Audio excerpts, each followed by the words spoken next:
there's like 1,000 different reasons, 1,000 different ways that you're going to benefit from, getting on a proper human diet, a proper biologically appropriate diet. Okay. Your body's just going to work better in a lot of ways. And so it's going to benefit you in a lot of ways anyway, even if it doesn't help the MND. At the moment, it's just anecdotal, because I do get a lot of messages and we talk to a lot of people. I'm in a lot of these forums, and there are people that have benefited from that we've seen. Is it because their body's just doing a lot better because they're just healthier in general in a lot of other ways, or is it because their disease process is improving? All right, take it away, Eleanor. All right, so Luke has 2 questions. His first question is, what is the longest you can dry brine steak in the fridge before it goes bad? You can, well, it will never really go bad. It will just go very dry. So you'll get just too dry. It'll just turn into beef jerky at the end of the day. So if it's salted and it's not touching anything, then it's not going to go bad. It's not going to grow bacteria. And so it'll just get too dry and hard, and it won't be a very nice texture, or maybe a great texture. Beef jerky is awesome, but you don't want to do that to a nice steak, I don't think. And so I find that for like the big thick steak, like big thick steaks, that like you even as much as 2 weeks actually is okay. It gets just a bit too dry after that. Thinner steaks, but still thick, like 1.5 inches. Probably a good sweet spot is around 5 to 7 days, and that's what I think is like a good sweet spot for texture and flavor. But to each their own. But that's sort of what I do. Okay. His second question was also, do you recommend supplementing with liver or anything else during pregnancy? Yeah, I don't think you need to. I think it's individual. I think sometimes people are just going to need a bit different nutrients, and in pregnancy, you're going to need sort of more of everything. And while you can be fine just eating normal muscle meat, it might be that you maybe need a little more liver every now and then. So if liver tastes good and you enjoy it, go for it. That's probably, that's a positive feedback that your body, wants those nutrients. And so you can just listen to that and just have some of that. And obviously if you're, deficient in something, you should definitely, take something like liver, or even supplement if you have to. It's very rare that people have to, but if you need to, you need to. And pregnancy is definitely one of those times you want to make sure you have all the right nutrients. But yeah, I mean, there's plenty of people that have just done pregnancies on just ribeyes. Like the Andersons, they did all their kids on just ribeyes. They've just eaten ribeyes, so it should be fine. But if you like liver, eat liver, and that's probably a sign that your body wants it if it tastes good.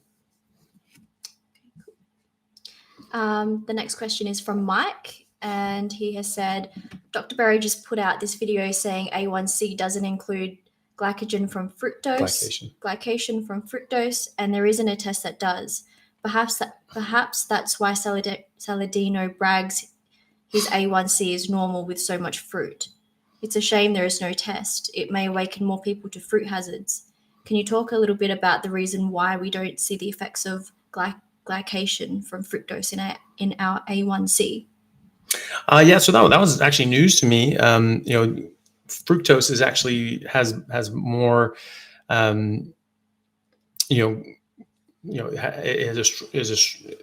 stronger glycation sort of properties than glucose, as meaning that it will physically fuse to other things at a higher rate than glucose will. But that was actually something that it sort of makes sense intuitively. Like you are measuring the amount of damage to your body from high blood sugar, and high blood sugar is glucose, right? So that makes sense, but I never really thought about it in those terms before. So that's something that is just something that I would have to look into the mechanisms and what they're actually testing for. But it makes sense, they're looking for a glycation product of glucose and hemoglobin. So that's just a very specific molecule, bound up damaged molecule that they're looking for.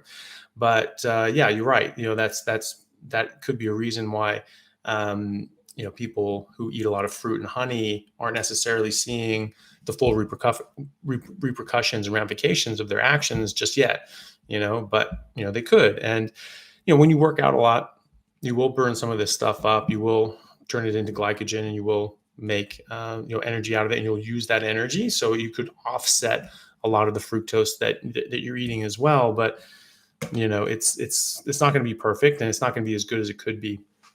But it would be interesting to get a test that could test for that more. But so I guess that's the thing. If you're eating these sorts of things, you just don't be fooled by a lower HbA1c, because it's not necessarily the full picture. Okay. The next one is from Ben, and he asks, bone in or boneless, which do you prefer? Do you eat the cartilage around the bones of the meats? I saw this in one video of a Maasai man cleaning a bone like it's no one's business. Yeah. I've always done that. I was like a kid when I had like drumsticks and the chicken. I would just eat that. I would eat the cartilage around the outside and on both sides. And I always loved the cartilage. And I like any steak, but like steak on the bone, like a ribeye, like a big tomahawk. Like, it's just, I don't know, it's just more primal. You just have it on the bone. You're just like gnawing on the bone, chewing on the bone. I'm like a dog or something like that, just gnawing and chewing on this thing. And I chew as much of it as I can off. And so, getting all the little bits and cartilage and connective tissue and things like that is great. I like it. I always think of it as like meat gum, you're just chewing and chewing and chewing. It's just this great meat flavor. I always liked that as a kid. Bone in or boneless, he asked as well. I said I like both, but I like the bone too. It's more primal. Yeah. And I like gnawing on the bone as well. Yeah. Steve has the next question. What are your thoughts on adult stem cells being released after or around a 72-hour fast? In brackets, Bart K has mentioned this. So, that's not something that I've looked too deeply into. I'm more of sort of like the big picture sort of kind of guy. Like, this is just how we're supposed to eat, and this is just biologically what we're supposed to do. And it's cool to find out like all the different things that our bodies do during that time. But at the end of the day, I'm just happy that my body does it. I just let it do its thing. I also don't know if that's comparing a 72-hour fast on a standard diet with carbohydrates versus 72-hour fast versus a fasting mimicking diet like ketogenic diet, like a carnivore diet. And is there a difference? A lot of these tests with a fasting mimicking diet, we have a lot of tests or studies that look at fasting and show a lot of benefit, like stem cell release. And they test these against a fasting mimicking diet, right? They call it, so you're mimicking fasting by going into a fasting metabolism, which is just ketosis, right? So they actually find that you can actually get the same effects just from being in a fasting mimicking diet, right? So it's really more about the metabolism that you're in rather than abstaining from eating and depriving your body of nutrients. It's more that you're keeping away things that are harming your body, and then you get your body works better. So I've spoken to people about fasting. I should talk to Barkay. I don't know. I mean, if anyone's going to know about these studies, he would. But a lot of people, like Dr. Jaquish, who is very knowledgeable in this, they haven't really known about any studies like comparing like keto diet to just fasting, and is there much of a difference? The only studies that really look at that are the fasting mimicking diet studies, looking at fasting mimicking diet versus fasting. And in those studies, depending on what you're looking at, I haven't seen one that looks specifically for adult stem cells, but those ones, they found that you actually have the same benefits from the fasting mimicking diet as a fasting diet. And sometimes you actually had better effects from a fasting mimicking diet because you're still getting nutrients, you're still getting meat, you're getting things that you need and that your body wants, and you're also eliminating out all this other stuff your body doesn't want, and that kicks you off into this abnormal metabolism that your body doesn't want to be in. And so, when you're in ketosis, when you're on a keto diet, a fasting mimicking diet, you'll still release stem cells. You'll still go through autophagy, and your body will clean up these senile cells and just sort of clean house. And your body's going to do that anyway. And I think that you just eat meat and just let your body get on with it. And I wouldn't have any reason to doubt that your body's just going to be doing that and releasing stem cells just as it would if you were fasting. So But that's something I should talk to Bart about, because maybe he has some information that shows that actually just not eating at all is better than eating meat during that time, or is it just a metabolic thing? It's a good question, but you get most of the benefits just from not eating carbs and not eating other plant junk that we're not really designed to eat, and just eating the right things. This is a general question. What do you think of the antioxidant tocopherol as an ingredient in food? So tocopherol is just vitamin E. So vitamin E is good, and so if it comes in your food, then that's great. It's it's a vitamin that we need, that's good for us, and that's great.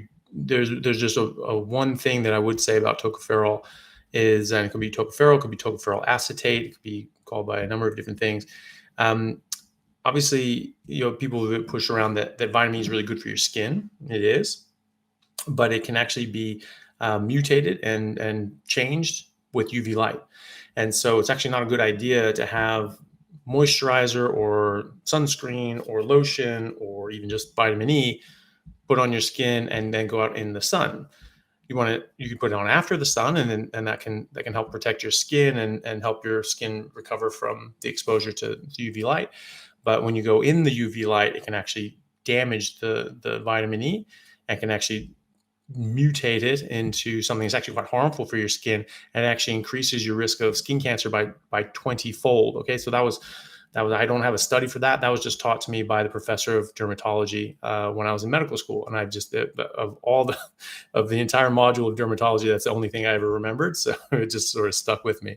But that's just something that I always remember. So I always keep an eye out for tocopherol anytime I'm looking at moisturizers, or back when I never used sunblock anyway. I never really was a big fan of that. That was another thing with sunblock. I use a ton of chemicals, and what do these chemicals do? Okay, they block the UV light, but what else do? They have other properties, and they soak into your skin, and they get in your body, and they have other things that they do to you, and they're not necessarily good for you. And I remember learning as a kid, we never used anything more than SPF 15 when I was a kid. My mom was like, yeah, after this, it doesn't really do much benefit, and you can get all these other chemicals. It's not good for you. So we would never use anything more than SPF 15 living in Southern California. And then we relearned that when I was in medical school. So the only two things that I remember from dermatology was that after SPF 15 blocks 85.5% of the UV light. And so that's pretty much as good as you're going to get. And you get up to like SPF 30, it's blocking off 99%. And then 50 is 99.3%. And then SPF 70 is 99.5%. And SPF 90 is 99.7%. So you're getting diminishing returns. You're not really getting much bang for your buck. And you're getting like 5 times the amount of chemicals to get that SPF. So it's it's just, there's no point, and so if you're going to use sunscreen, which I don't, I just use tallow at this point and just keep my skin moisturized and healthy, and my body takes care of the rest. But if you were to use it, anything over SPF 15 is probably not a good idea. And also look on the back or on the front for vitamin E or tocopherol or anything like that, because I would just avoid that in general when I go into the sun. But after the sun's great. And in your food, it's fine. I wouldn't add it. I don't think you need to, pour vitamin E oil on your food or anything. But yeah, if it's in there, it's great. Yeah, vitamin E is good. Okay. Does Carnivore help MND? So motor neuron disease is that's a good question. There's no real data on that. There's anecdotes, and there are people that that have, had some benefit from it. You're going to benefit, right? So there's like 1,000 different reasons, 1,000 different ways that you're going to benefit from, getting on a proper human diet, a proper biologically appropriate diet. Okay. Your body's just going to work better in a lot of ways. And so it's going to benefit you in a lot of ways anyway, even if it doesn't help the MND. At the moment, it's just anecdotal. There have been people, because I do get a lot of messages and talk to a lot of people. I'm in a lot of these forums, and there are people that have benefited from that we've seen. Is it because their body's just doing a lot better because they're just healthier in general in a lot of other ways, or is it because their disease process is improving? I don't know. That's something we need to study, need to look at. But proper human nutrition is still proper human nutrition, even if you can't reverse something horrible like MND. So it's still beneficial to eat an appropriate diet and let your body be as healthy as it can be genetically. Okay. All right. So Olivia said she sent a couple more questions in email, so that's fine. So this is the last one here. Yeah. Does vitamin D need to be taken with fat for absorption? It's better. It's better too because it's a fat soluble vitamin, and like the other fat soluble vitamins like vitamin A, vitamin E, vitamin K, these are good to take in with fat. That's why they're generally like vitamin D would be in like an oil base, right? Same with vitamin E. You can just get straight vitamin E oil as well, but like vitamin D will come and you have to look at the capsules. Like if you're taking like a supplement, because vitamin D, like they almost always use stupid seed oils like sunflower oil or something like that. And because most people that just eat meat or omnivores or whatever, they don't care if it's has some sunflower oil, whatever. But like a vegan really cares if it's like, plant-based, animal-based, gelatin or whatever, so you'll see vegan capsules and all that sort of stuff because it's just no one else normally cares, but the vegans care. And so it's just getting a larger market pool. But now like everything's sort of done that. And now you can't find things that are actually normal oils and normal fats. They're always in these solution with sunflower oil. So that's another reason maybe, vitamin D supplementation isn't a great idea unless you like actually need it. But you'll get a ton of vitamin D from animal fat. So, and like, grass-fed butter, plenty of vitamin D in that. So you usually don't need to supplement with vitamin D on a carnivore diet. Okay. There's a question just here. There's a question there. I have a friend who suffers from early onset Parkinson's disease. Do you have any good references that could help me convince him to try carnivore? So there have been studies with keto showing that keto can help with Alzheimer's and Parkinson's and autism and migraines and seizures and psychiatric disorders and so many more. So that we do have studies on. We don't really have very good robust studies just on a carnivore diet itself. There are a lot of different pieces of information and just facts about the human body and how we work that you sort of cobble together. You like pieces to a puzzle. You say like, oh, okay, like humans are carnivores, and this is the way we should be eating. At least that's the puzzle I'm looking at. And maybe there'll be other pieces that are just like, oh no, that's actually just a hoof to this other thing. So it's but we don't really have a lot of big studies that look at carnivore specifically. However, if you look at the studies on ketogenic diet, there is a benefit at higher saturated fat, higher LDL cholesterol, protective against Alzheimer's, protective against Parkinson's, and so and then different plant toxins like lectins can actually track up your vagus nerve, get into your brain, into the substantia nigra, and damage those cells. Those are the cells that secrete dopamine into the the different parts of your brain that sort of disinhibit movement. There's a whole big complicated pathway called the direct and indirect pathway that all sort of correspond that correlates through your thalamus. And your thalamus is trying to, tell your brain to like, yes, move, go do something. You have all these other parts of the brain saying, stop it, so you don't have like unnecessary movements or like, just uncontrollable sort of movements called chorea. So like Hutchinson's chorea, however you want to pronounce it, depending on what country you're in. And so the thalamus has to do with that. And then the dopamine goes up, hits these areas, inhibits them from inhibiting the thalamus, and the thalamus gets a signal that says, okay, go move. And so that has to do with initiation of movement. So when you take away the substantia nigra and they can't release dopamine, then there's always inhibiting the thalamus. So the thalamus is just telling your body, don't move, don't move, don't move, don't move, don't move. So it's really hard to initiate movement and get going. And that's the classical physical signs of Parkinsonism, is that you find you're sort of rigid and you just sort of locked in, and it's very hard to start moving, and you'll have some tremors and things like that as well.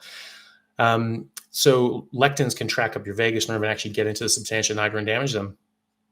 If you already have Parkinson's, is that going to help you by getting rid of this? Well, it may not reverse all the damage that was there, but it can stop more damage from happening. There was a study in Denmark, I believe Denmark, where they took a look at everybody who'd had a vagotomy, where they cut the vagus nerve up from the gut, and for like a 20-year period. So there's just like thousands and thousands and thousands of people who had a vagotomy, and they just looked at them and compared them to the rest of the population and say, okay, what are these guys' chances of getting Parkinson's? And they found that the people that had their vagus nerves cut were 66% less likely to get Parkinson's. Okay, so that's interesting. There's other things that are going to contribute to Parkinson's. That's not the only cause, but it appears that that's a contributing factor. So increasing your saturated fat, increasing your cholesterol, getting rid of lectins, getting rid of carbohydrates, and letting your brain run on its proper fuel, which is ketones. These are all going to contribute to proper brain health and help anyone with Parkinson's. And will it reverse Parkinson's? It's not going to reverse all the damage that's already done for whatever reason. There might be other disease processes that don't have anything to do with food that are going on that you may not be able to stop or reverse. But all those ones that are contributory from not eating the right things and eating some of the wrong things, those are going to be helped. And again, there are 1,000 other ways that going on a proper human diet is going to be beneficial, and so they will see those benefits as well. Hey everyone, I hope you're enjoying this replay of my YouTube live. If you'd like to catch a live version and ask your own questions, please go to the next scheduled one, usually every Thursday at 6 p.m. Pacific Standard Time. All right, see you then, and please enjoy the rest of the Q&A. A question from Mike. Question about protein to fat and VV. And the nutrition our ancestors would have received from their fat stores when doing naturally extended fats in ketosis. Fasts in ketosis, fasts, yeah, in ketosis. Question about protein to fat extended and VV. I'm not sure what you mean by VV. Maybe you can type in there and let me know. Question about protein to fat and VV. Okay, nutrition our ancestors would have received from their fat stores when doing it. Yeah, so... Oh, you can read that part. Okay, read the next one. Yeah, I understand that when storing, the body converts protein to fat, but only those that it can't use for building. E.g., if 50 of every amino acid is present, but only 37 of arginine, then only 37 complete profiles can be used for building, and the 13 extra of all others will become energy, possibly, and if not, then stored as fat. And I understand it to be that is how to excess protein becomes fat instead of new construction or repair. Am I correct? So the thing is that you need a certain complement of amino acids. Amino acids are not the same and they're not interchangeable.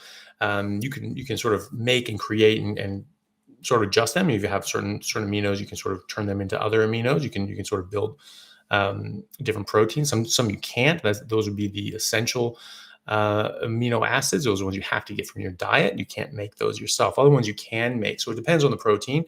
And sometimes you can take those proteins that you have excess of, and you can turn it into other non-essential proteins that you may need. There's a bunch of them. I think like lysine is another one where it's like a rate limiting step. So if you have sort of think of it as like creating like a barrel, right? And you have these little planks that come up and make a barrel, right? So if you have all these planks and they're all the right length to make a normal size barrel, but then just one of them is just short, well, it's going to leak out, and like all the water in that barrel is going to leak out at that point. It doesn't matter that all the other ones are the right size. That one's not. And so it's true that you do have rate limiting steps. Now, some of those things you can make and you can sort of build up, but that's why protein is so important, because it's not just you need enough grams. You need specific ones and specific portions. And so that's true. And yeah, sometimes if you're going to have sort of excess proteins, you can turn them into fat as well. Most of these things, you generally turn amino acids into glucose as a part of it's generally like a demand driven reaction as opposed to a substrate driven reaction, right? So I have this much protein, my body just goes, oh, it just turns that all into glucose. That doesn't really happen.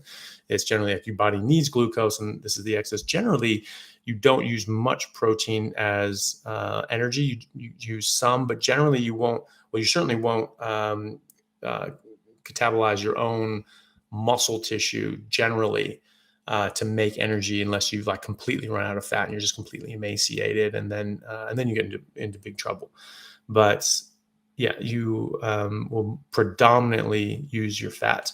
And so if you're in a fast, going back to the beginning of the question, our ancestors are running on fat. And so you eat a bunch of food, your body uses the protein to rebuild and repair, and then whatever is extra will get stored in your fat, and that's your gas tank. That's what you're running on for the next couple of days. And then, you go back to the gas station and you fill up. And that's what eating is, right? So you don't need to eat every day. You don't need to eat multiple times a day, certainly. And our ancestors didn't always do that. Some did. We had with the big mammoth hunters, you took down a herd of mammoth and you dried all the meat and you had that. I mean, these people were eating for years, potentially. And generally they would have an abundance of food. If they got one of these big kills, they called it like a drop, like the Native Americans did that with buffalo. So it was like a buffalo drop. And so the big herds of buffalo, hundreds of millions of buffalo would be coming through. They'd scare off, a few hundred off of a cliff. They'd all fall and die. And they would eat on that for the year. That would feed their whole village and their whole community for the rest of the year. And so that's what we have evidence of our ancestors doing that back like millions of years with mammoths. And so this is a long-standing tradition of hunting is the drop method. And so, you had people that had an absolute abundance of food, but they didn't necessarily eat every day. They didn't necessarily need to, so you just fill up and eat a whole bunch, like the Mongols with Genghis Khan, the Mongol horde. It was very regular for them to go 5 days without eating. And then they'd eat 10 pounds of horse meat and drink horse blood and things like that. Maybe get drunk on fermented mare's milk, and and then that was fine. And it actually gave a huge advantage in a war setting, because they didn't have cook fires. They didn't have to stop all the time. They didn't have to stop 3 times a day for food to boil up a bunch of mash and grains and feed that out to the men and then keep going. They could just go and go and go and go and go. And they didn't have campfires. They didn't have any way for the enemy to see like, okay, there's a big, massive group of people coming towards me, because you see all the smoke, you see all the fires at night, but they knew exactly where you were. And so these people, it was just like, an absolute terror being on the other side during this time, because they would just come through and just come out of nowhere and just sack you. You had no idea when they were coming. So there's huge advantage to that. And yeah, so you eat fat and meat and your body rebuilds the protein that it needs, and then you put the rest in fat and you run on the fat. So you're running on your fat stores, and that's what we're supposed to do, and that's what you will do if you're on a carnivore diet.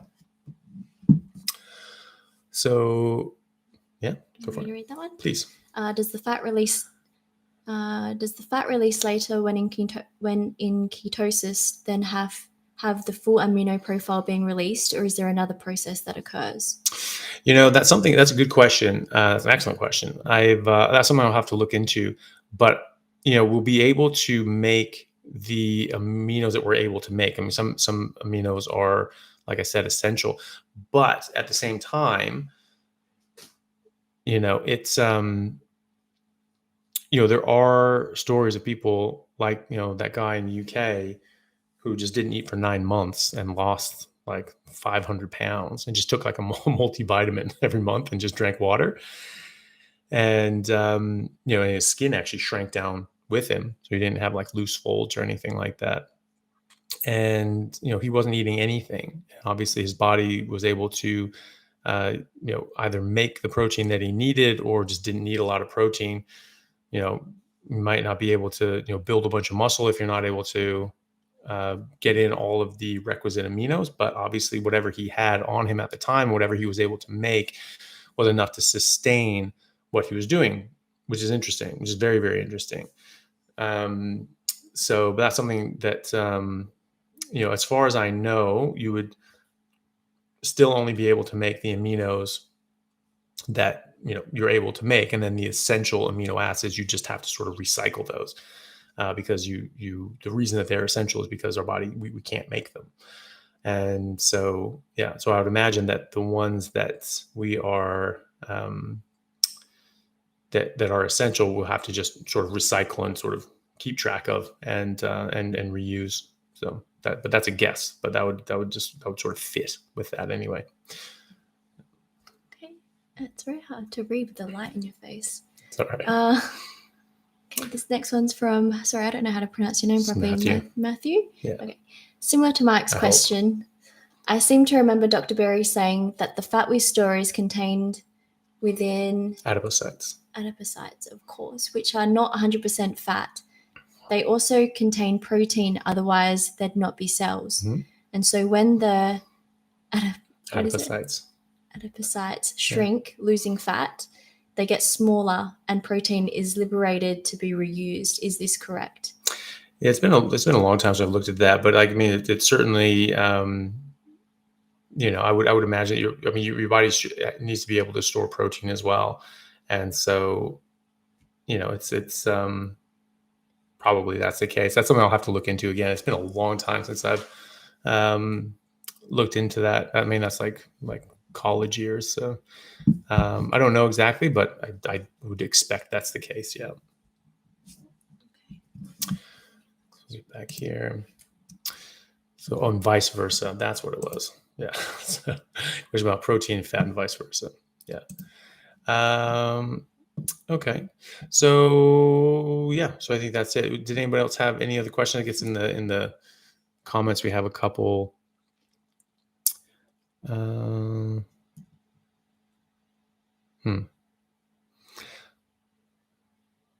So Roger asks or says that 2 months into carnivore, beef, salt, and water, I get a bout of watery diarrhea mid-morning. Bile supplements don't help.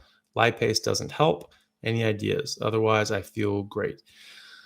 Well, there can be first of all, I wouldn't take any bile supplements. I don't think you need to take any supplements, lipase either.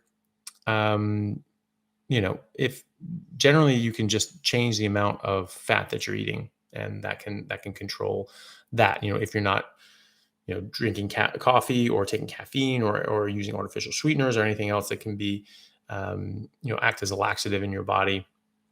If it's just you and you're just doing the same thing that you were doing, then your body's probably just adjusting to the amount of, you could be responding to something else and just be a bit unwell.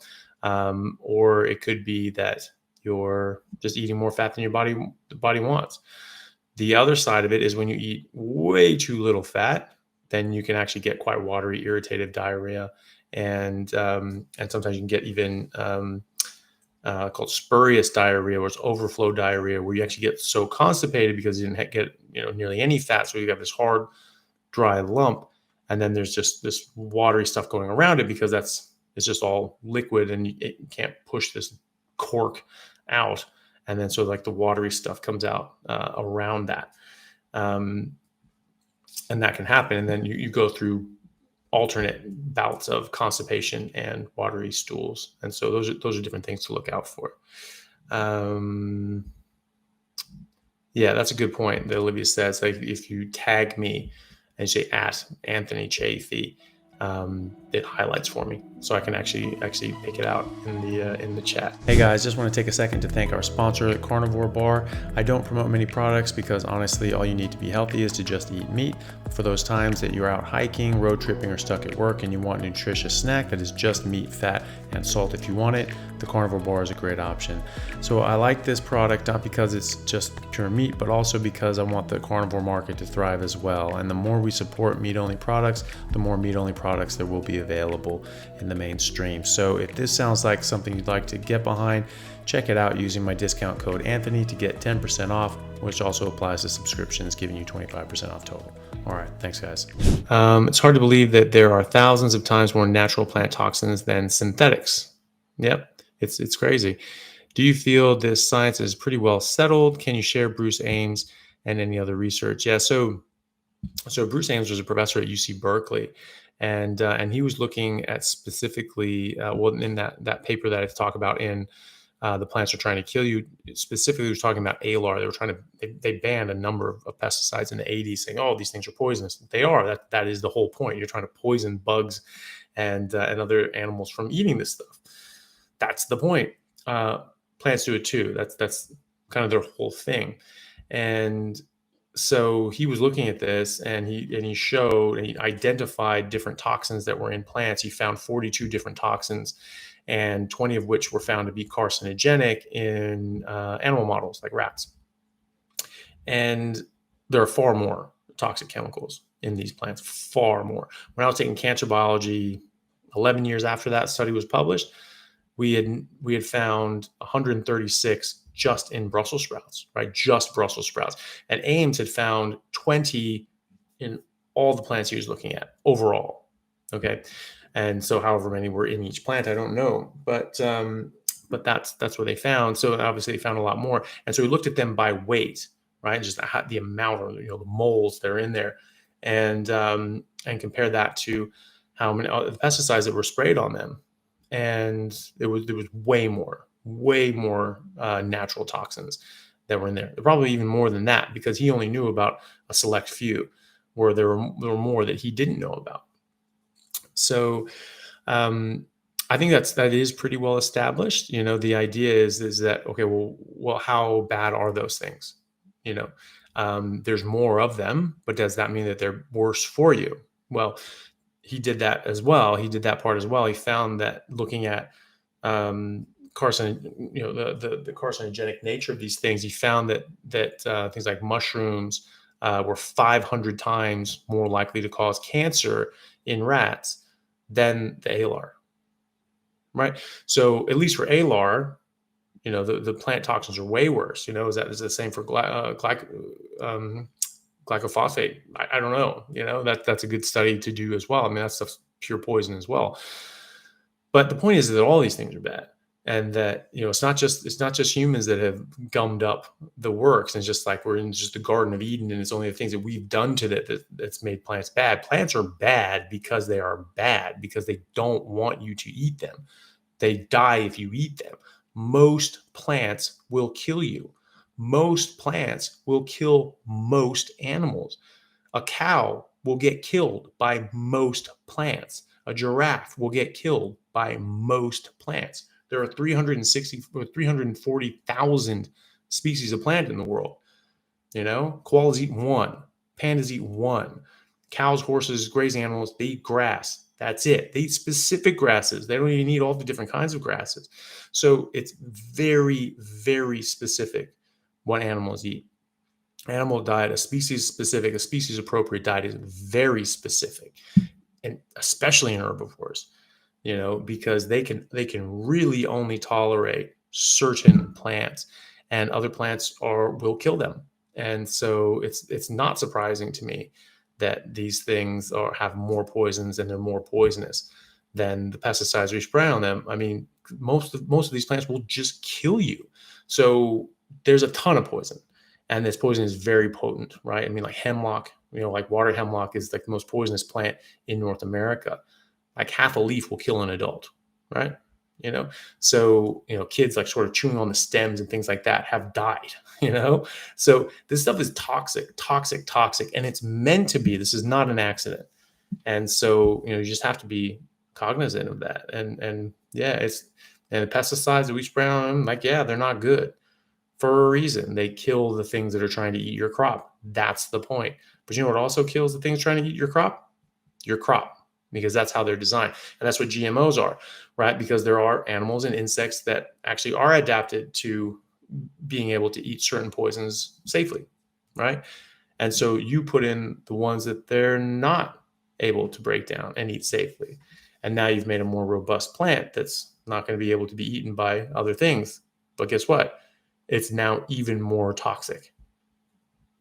So that's the problem that you run into when you eat plants, and then when you deal with all these things in general. Is there any benefit to not eating close to bedtime, or is that a myth? I'm going to say that for the class. Yeah. So someone has asked, is there any benefit to not eating close to bedtime, or is that a myth?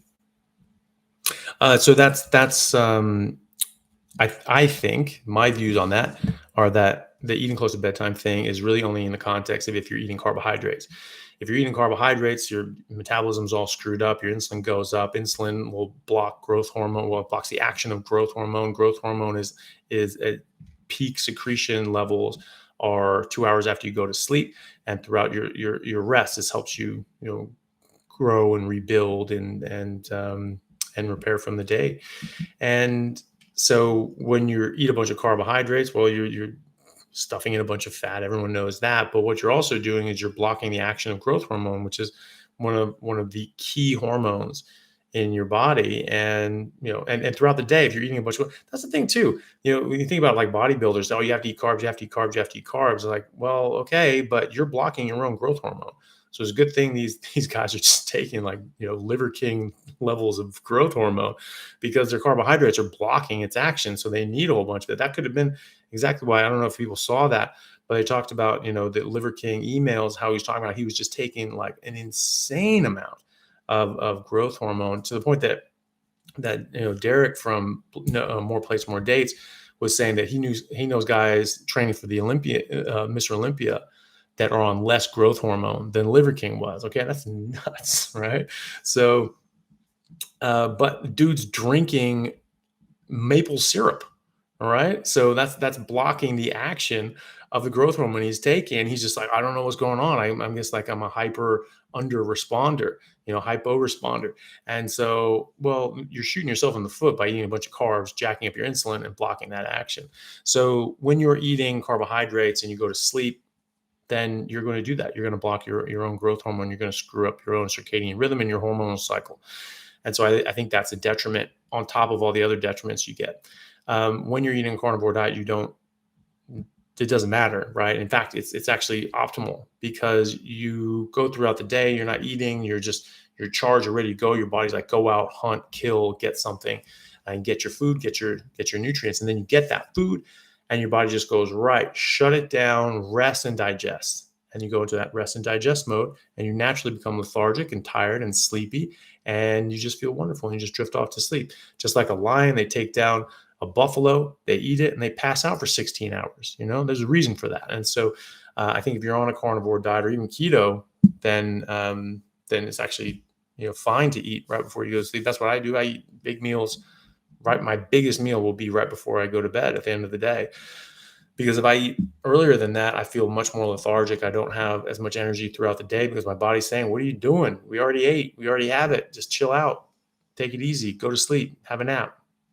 And I can't, like I have things to do, and I don't get very good workouts as well.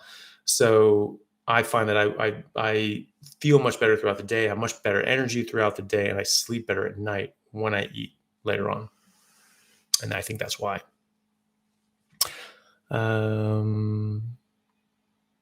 So yeah, Paul, that's great. Thank you, Olivia, for putting up that research. That and many other links are in most of my videos. So any of the ones talking about that, or plants having toxins, or the carnivore versus vegan diet, and all those other things, look in the description of my videos, and I'll put it up here as well. I'll put resources in there. So if I'm talking about specific things, specific studies, or like a specific topic, I'll put like just a bunch of studies and links for that topic to support that sort of my bibliography.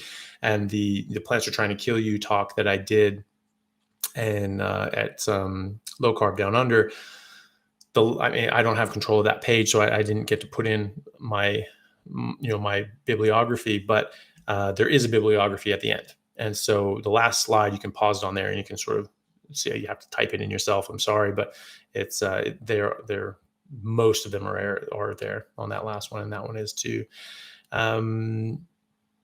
So, okay. Another question from Inlight Connect. This is pattern. Hoped Carnivore might help with 1 month in. 1 month in.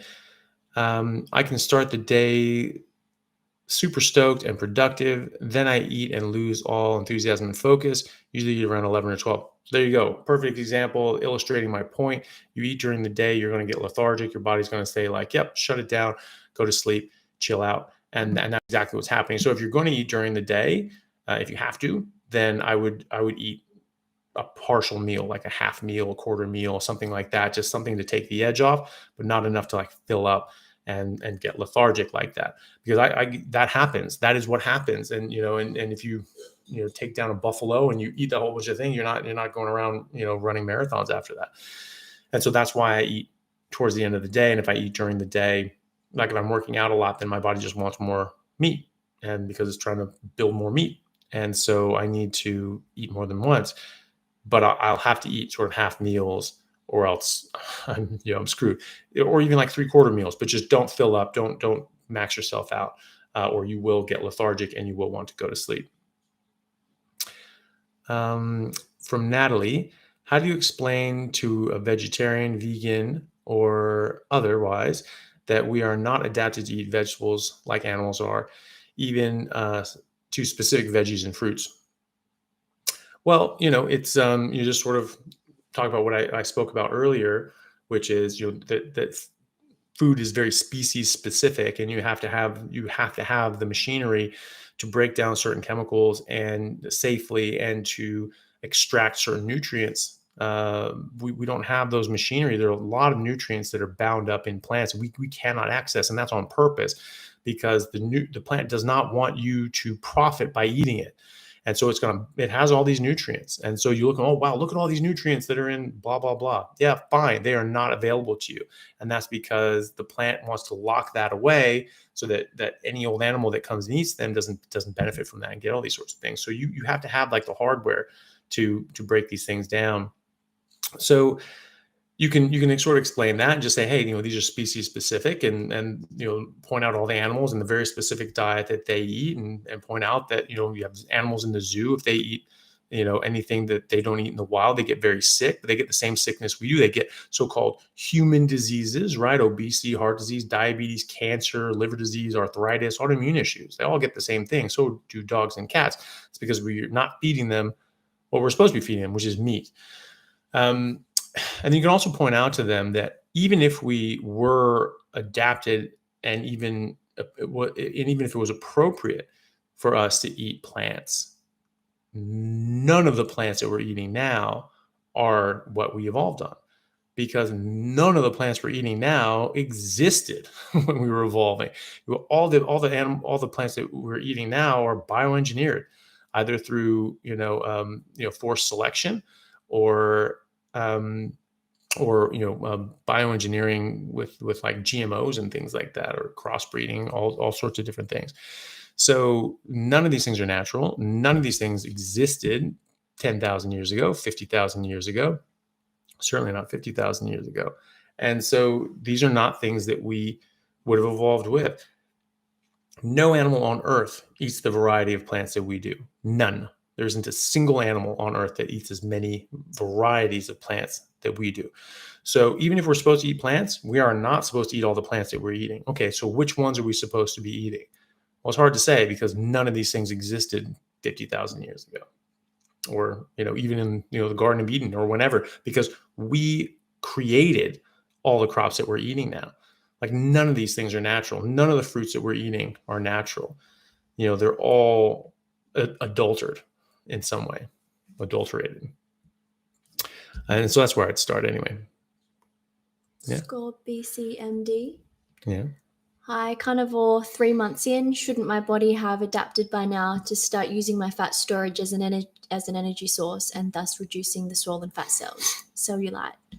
Yeah, I mean, look, you are using your fat stores if you are eating a strict carnivore diet. You're not drinking any milk. You're not using a lot of dairy. You're not using artificial sweeteners, and you're doing other things that are healthy. You're eating enough. You're getting enough meat. You're getting enough fat. You're getting enough sleep. You're taking care of yourself in other ways.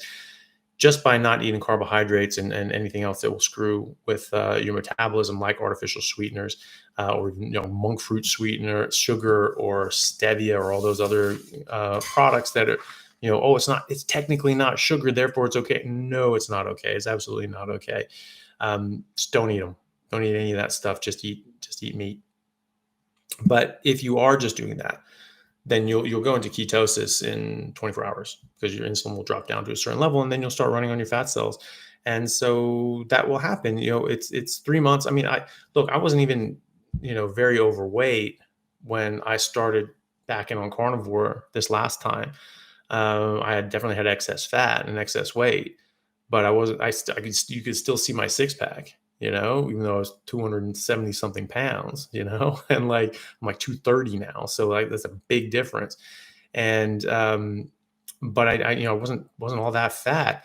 It took way longer than 3 months for me to get down to a steady state and a steady body fat percentage. I think it was like 6 or 8 months, something like that, before I sort of stabilized. And, and I didn't have all that. It wasn't all that much, to lose. So, you really need to be, just mindful of that. And also, just listen to your body and just focus on feeling good. Being on the scale and just focusing on the weight is not a great way of doing this, because you're going to replace fat with muscle. So the scale may not change all that much. And that can get very discouraging. You say, well, I'm not losing fat, I'm not losing weight, right? Not the same thing. You'll be losing fat, and you don't necessarily lose weight at the same time. So I would just be mindful of that. Just focus on your health, focus on healing, focus on feeling good, and just focus on this being part of your life, and not worrying about it. And just the rest will come. The health will come. The health is the most important. The weight will come. The fat loss will come. It will happen. Just eat what you're supposed to eat. Eat as much as your body wants you to eat, and it will happen eventually. Some people take a lot longer to lose fat. You look at Kelly Hogan. She actually put on weight for the first 6 months, but she felt great. She felt better than she ever had, and she was doing a lot better. She's like, okay, I'm just going to trust the process. I've got all these people that've done it all before, and like, I believe it. I believe what they're telling me, and so I'm just going to trust it. After about 6 months, something just snapped, and all of a sudden just started shredding excess fat. And she's been very slender ever since.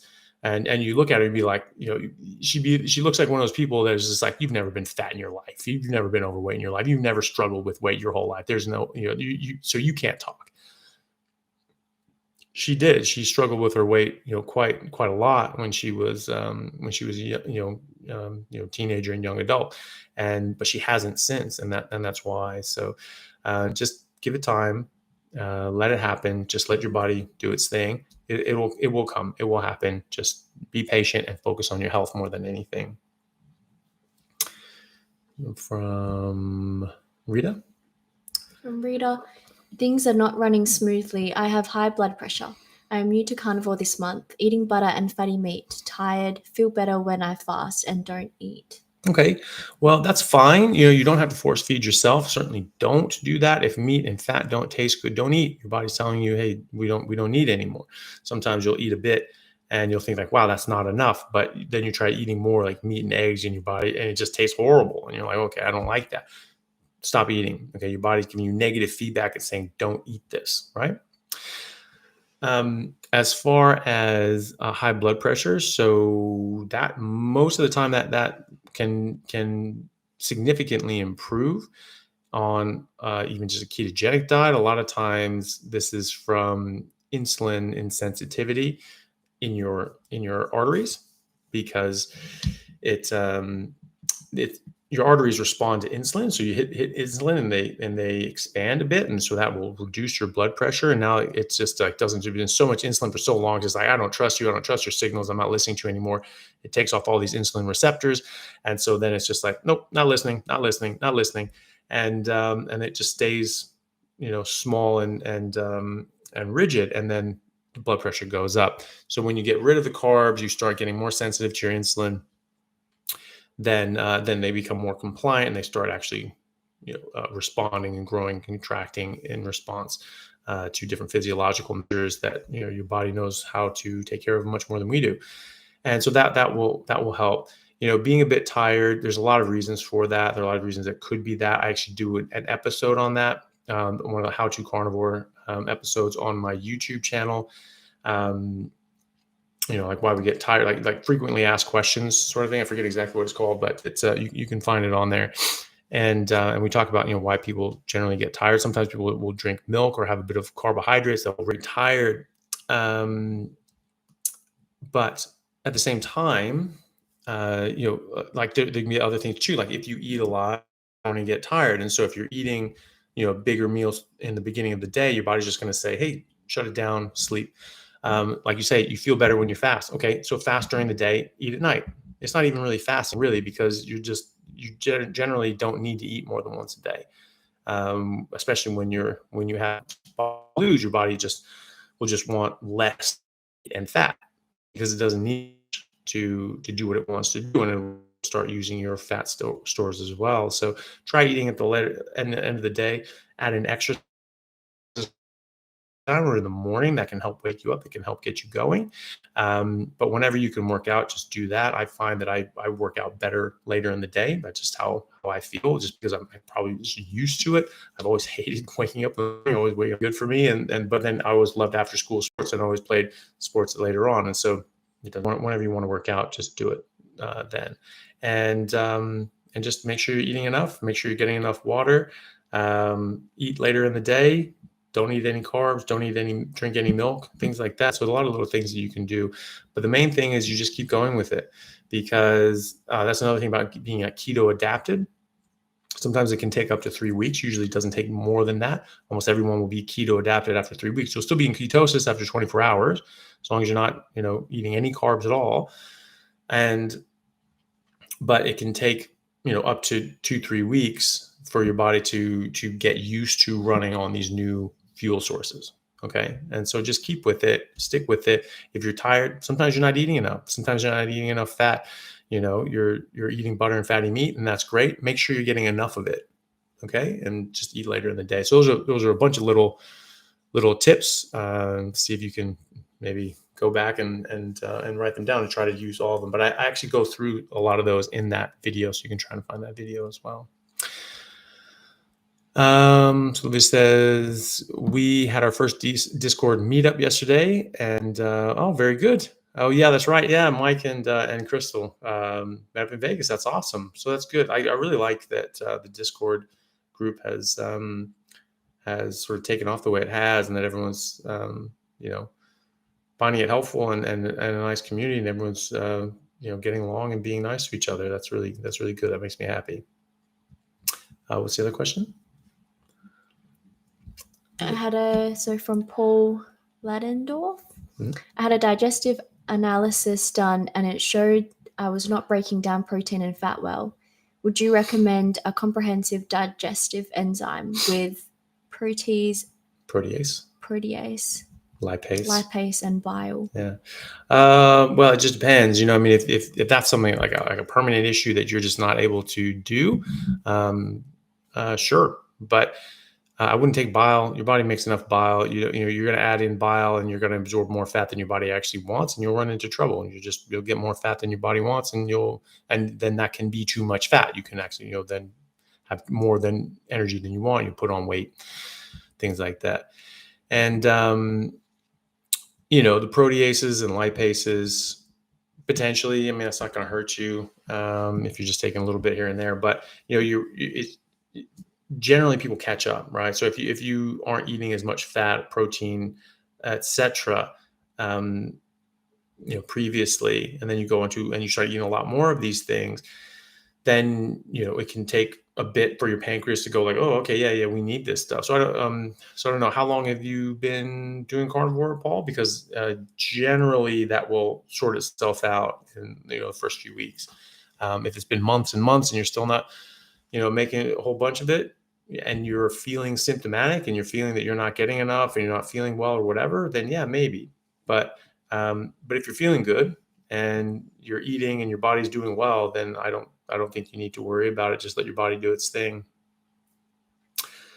Rita lost my sound. Well, it'll be on the recording, Rita, and also I did a how to carnivore video where Simon and I talked about some of the common sort of frequently asked questions and pitfalls, and one of them was energy and getting enough, and some people being a bit tired on a carnivore diet. So Paul, yeah, so just over a month.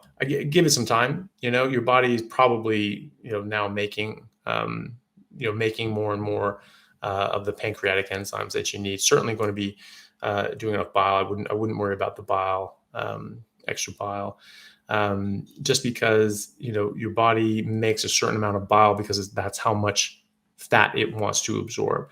So if you're adding in bile, you're going to absorb more fat than your body wants. You also get constipated because you need that excess fat that your body can't absorb to get into the stools, and it keeps it soft. And so it's an important sort of process to sort of let your body do its thing and have a bit excess fat that your body can excrete. And also, unless you have some sort of like actual issue that your body's just incapable of making enough bile or making enough pancreatic enzymes, you have pancreas insufficiency, then I just let your body do its thing. It'll catch up, and whatever it gets to should be enough. But if you're worried about it, like in 3 months, maybe check it again and just see what happens. And again, if you're feeling good and you're not feeling like anything's wrong, just trust it and just let your body do its thing. Okay. All right. If anyone has any last minute questions, want to sneak them in before we wrap up, we can do that. Otherwise, we'll bid you adieu. Adieu. Okay. All right. So Olivia just says, just a message to all Patreons or all Patreon members who are not yet in the Discord chat, including all the new joiners. Please do join the community. There are instructions sort of pinned to the top of the Patreon homepage, and I'll tell you how to join the Discord. And that's an automatic sort of thing through the Patreon thing. So it'll link to the Patreon account and get you into this dedicated series of chat groups with all the different Discord or different Patreon members in just our Patreon community. And we talk about all sorts of different things. The book club, that's where you submit your questions for these live events if you want to get them answered, and many other things. And also just a nice way for people to chat and talk to each other and encourage each other and support each other through their health journey. So definitely do that and use that as a resource, because it's a very good one. So, okay. All right, everyone. I think we'll leave it there. Thank you very much for everyone who came on. I hope that was beneficial and interesting for people. And thank you for everyone who submitted questions. And thank you very much for Elle for helping me out reading the questions. I appreciate it. You're welcome. Thank you. So, okay. Thank you all very much, and have a good night or a good day. Strict carnivore, you have to look at stress and get out other things in your environment, and cut out the beef, pork. No, sorry, not the beef. The pork, chicken, and farmed fish. Especially farmed fish is terrible. Just cut out the dairy for good measure. You just play it as safe as possible, and just go red meat and water.